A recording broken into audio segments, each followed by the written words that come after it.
Thank you so much. I am a journalist. My job is to talk to people from all walks of life all over the world. Today I want to tell you why I decided to do this with my life and what I've learned. My story begins in Caracas, Venezuela, in South America, where I grew up. A place that to me was and always will be filled with magic and wonder. From a very young age, my parents wanted me to have a wider view of the world. I remember one time when I was around 7 years old, my dad came up to me and said, "Mariana, I'm going to send you and your little sister, who was 6 at the time, to a place where nobody speaks Spanish. I want you to experience different cultures." He went on and on about the benefits of spending an entire summer in this summer camp in the United States, stressing a little phrase that I didn't pay too much attention to at the time: you never know what the future holds. Meanwhile, in my 7-year-old mind, I was thinking we were going to get to summer camp in Miami. Maybe it was going to be even better, and we were going to go a little further north to Orlando, where Mickey Mouse lived. I got really excited. My dad, however, had a slightly different plan. From Caracas, he sent us to Brainerd, Minnesota. Mickey Mouse was not up there. And with no cell phone, no Snapchat or Instagram, I couldn't look up any information. We get there, and one of the first things I noticed was that the other kids' hair was several shades of blonde, and most of them had blue eyes. Meanwhile, this is what we looked like. The first night, the camp director gathered everyone around the campfire and said, "Kids, we have a very international camp this year. The Atencios are here from Venezuela." The other kids looked at us as if we were from another planet. They would ask us things like, "Do you know what a hamburger is?" Or, "Do you go to school in a donkey or a canoe?" I would try to answer in my broken English, and they would just laugh. And I know they were not trying to be mean. They were just trying to understand who we were and make a correlation with the world they knew. We could either be like them or like characters out of a book filled with adventures like Aladdin or The Jungle Book. We certainly didn't look like them. We didn't speak their language. We were different. And when you're 7 years old, that hurts. But I had my little sister to take care of, and she cried every day at summer camp. So I decided to put on a brave face and embrace everything I could about the American way of life. We later did what we called the summer camp experiment for 8 years in different cities that many Americans haven't even heard of. What I remember most about these moments was when I finally clicked with someone. Making a friend was a special reward. Everybody wants to feel valued and accepted, and we think it should happen spontaneously, but it doesn't. When you're different, you have to work at belonging. You have to be either really helpful, smart, funny, anything to be cool for the crowd you want to hang out with. Later on, when I was in high school, my dad expanded on his summer plan, and from Caracas, he sent me to Wallingford, Connecticut for senior year of high school. This time, I remember daydreaming on the plane about the American high school experience with a locker. It was going to be perfect, just like in my favorite TV show, Saved by the Bell. I get there, and they tell me that my assigned roommate is eagerly waiting. I open the door, and there she was, sitting on the bed with a headscarf. Her name was Fatima, and she was Muslim from Bahrain, and she was not what I expected. She probably sensed my disappointment when I looked at her because I didn't do too much to hide it. See, as a teenager, I wanted to fit in even more. I wanted to be popular and maybe have a boyfriend for prom. And I felt that Fatima just got in the way with her shyness and her strict dress code. I didn't realize that I was making her feel like the kids at summer camp made me feel. This was the high school equivalent of asking her, "Do you know what a hamburger is?" I was consumed by my own selfishness and unable to put myself in her shoes. I have to be honest with you. We only lasted a couple of months together because she was later sent to live with a counselor instead of other students. And I remember thinking, she'll be okay. She's just different. You see, when we label someone as different, it dehumanizes them in a way. They become the other. They're not worthy of our time, not our problem, and in fact, they, the other, are probably the cause of our problems. So how do we recognize our blind spots? It begins by understanding what makes you different, by embracing those traits. Only then can you begin to appreciate what makes others special. And I remember when this hit me, it was a couple of months after that. I had found that boyfriend for prom and made a group of friends and practically forgotten about Fatima until everybody signed on to participate in this talent show for charity. You needed to offer a talent for auction. And it seemed like everybody had something special to offer. Some kids were going to play the violin, others were going to recite a theater monologue. And I remember thinking, we don't practice talents like these back home. But I was determined to find something of value. So the day of the talent show comes and I get up on stage with my little boombox, I put it on the side and I press play, and a song by my favorite emerging artist, Shakira, comes up. And I go, whenever, wherever, we're meant to be together. And I said, my name is Mariana and I'm gonna auction a dance class. And it seemed like the whole school raised their hand to bid. My dance class really stood out from like the 10th violin class offered that day. And going back to my dorm room, I didn't feel different. I felt really special. And that's when I started thinking about Fatima, a person that I had failed to see as special when I first met her. She was from the Middle East, just like Shakira's family was from the Middle East. She could have probably taught me a thing or two about belly dancing, had I been open to it. Now, I want you all to take that sticker that was given to you at the beginning of our session today, where you wrote down what makes you special, and I want you to look at it. If you're watching at home, take a piece of paper and write down what makes you different. You may feel guarded when you look at it, maybe even a little ashamed, maybe even proud. But you need to begin to embrace it. Remember, it is the first step in appreciating what makes others special. When I went back home to Venezuela, I began to understand how these experiences were changing me.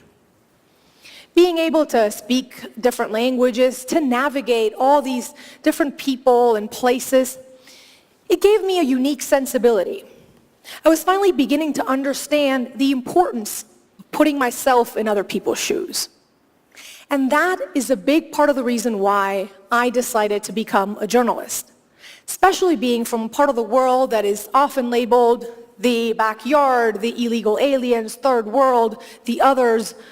I wanted to do something to change that. That was right around the time, however, when the Venezuelan government shut down the biggest television station in our country. Censorship was growing, and my dad came up to me once again and said, "How are you going to be a journalist here? You have to leave." And that's when it hit me. That's what he had been preparing me for. That is what the future held for me. So in 2008, I packed my bags and I came to the United States without a return ticket this time. I was painfully aware that at 24 years old, I was becoming a refugee of sorts, an immigrant, the other, once again, and now for good. I was able to come on a scholarship to study journalism. And I remember when they gave me my first assignment to cover the historic election of President Barack Obama. And I felt so lucky, so hopeful. I was like, yes, this is it. I've come to post-racial America, where the notion of us and them is being eroded and will probably be eradicated in my lifetime. Boy, was I wrong, right? Why didn't Barack Obama's presidency alleviate racial tensions in our country? Why do some people still feel threatened by immigrants, LGBTQ, and minority groups who are just trying to find a space in this United States that should be for all of us? I didn't have the answers back then. But on November 8th, 2016, when Donald Trump became our president, it became clear that a large part of the electorate sees them as the others. Some see people coming to take their jobs or potential terrorists who speak a different language. Meanwhile, minority groups oftentimes just see hatred, intolerance, and narrow-mindedness on the other side. It's like we're stuck in these bubbles that nobody wants to burst. And the only way to do it, the only way to get out of it, is to realize that being different also means thinking differently. It takes courage to show respect. In the words of Voltaire, I may not agree with what you have to say, but I will fight to the death to defend your right to say it. Failing to see anything good on the other side makes a dialogue impossible. Without a dialogue, we will keep repeating the same mistakes because we will not learn anything new. I covered the 2016 election for NBC News. It was my first big assignment in this mainstream network where I had crossed over from Spanish television. And I wanted to do something different. I watched election results with undocumented families. Few thought of sharing that moment with people who weren't citizens, but actually stood the most to lose that night. When it became apparent that Donald Trump was winning, this 8-year-old girl named Angelina rushed up to me in tears. She sobbed as she asked me if her mom was going to be deported now. I hugged her back and I said it's going to be okay. But I really didn't know. This was the photo that we took that night, forever ingrained in my heart. Here was this little girl who was around the same age I was when I went to camp in Brainerd. She already knows she is the other. She walks home from school in fear every day. Her mom can be taken away. So how do we put ourselves in Angelina's shoes? How do we make her understand she is special and not simply unworthy of having her family together? By giving camera time to her and families like hers, I tried to make people see them as human beings and not simply illegal aliens. Yes, they broke a law, and they should pay a penalty for it, but they've also given everything for this country, like many other immigrants before them have. I've already told you how my path to personal growth started. To end, I want to tell you how I hit the worst bump in the road yet, one that shook me to my very core.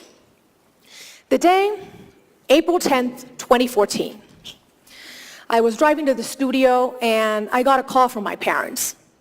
"Are you on the air?" they asked. I immediately knew something was wrong. "What happened?" I said. "It's your sister. She's been in a car accident." It was as if my heart stopped. My hands gripped to the steering wheel, and I remember hearing the words, "It is unlikely she will ever walk again." They say your life can change in a split second. Mine did at that moment.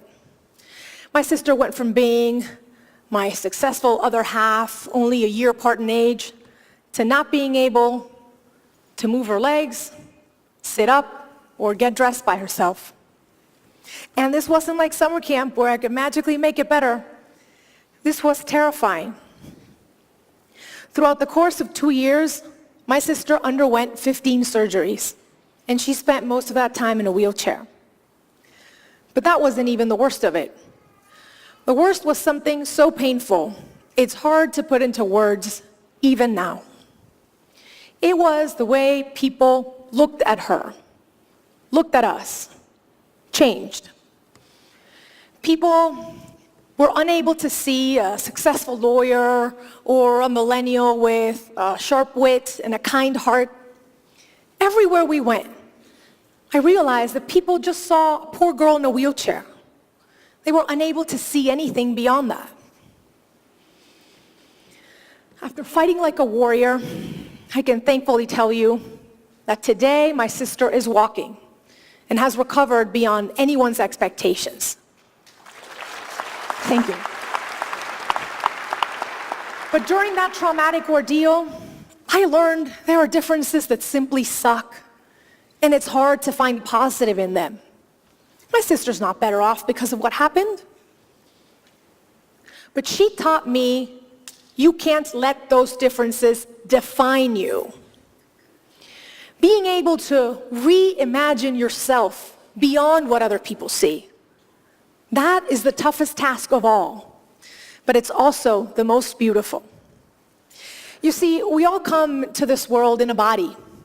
People with physical or neurological difficulties, environmentally impacted communities, immigrants, boys, girls, boys who want to dress as girls, girls with veils, women who've been sexually assaulted, athletes who bend their knee as a sign of protest, black, white, Asian, Native American, my sister, you, or me. We all want what everyone wants, to dream and to achieve.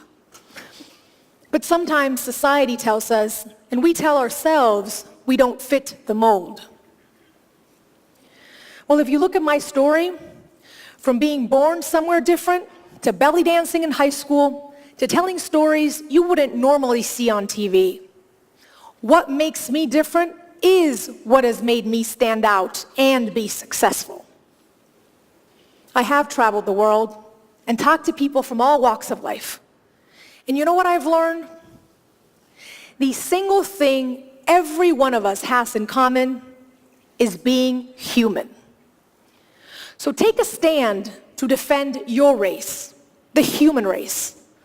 Let's appeal to it. Let's be humanists before and after everything else. To end, I want you to take that sticker, that piece of paper where you wrote down what makes you different, and I want you to celebrate it today and every day. Shout it from the rooftops. I also encourage you to be curious and ask, what is on other people's pieces of paper? What makes them different? Let's celebrate those imperfections that make us special. I hope that it teaches you that nobody has a claim on the word normal. We are all different. We are all quirky and unique, and that is what makes us wonderfully human. Thank you so much.